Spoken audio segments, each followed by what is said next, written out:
சத்தி சாப்பாடு என் கீ கொட்டுற? அண்ணா என் ஃப்ரெண்ட் எல்லாம் சூப்பர் சாப்பாடு எடுத்து வந்தாங்கண்ணா. நான் சாப்பிட்டேன். நான் ட்ரெஸ் நச்சுண்ணா. என்னது ரேஷன் அரிசியா? சரி என் கூட வா. அங்க பாரு.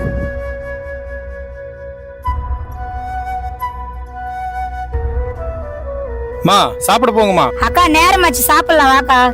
நீ சாப்பிடுமா. சாப்பிட்டு செய்யலாம் வாக்கா. இன்னைக்கு சாப்பாடு கொண்டு வரலமா. வீட்டுல வேற அரிசி தீந்துச்சு. இருக்கிற வரைக்கும் குழந்தைங்களுக்கு கேரி குத்து அமிச்சிட்டேன். இன்னைக்கு ஒரு வேலை தானே, பரவாயில்ல. பத்தியா, நம்ம சாப்பிடுற ஒவ்வொரு அரிசிலையும் நம்ம அம்மா அப்பா கஷ்டம் இருக்கும். அதை மறந்துடாத.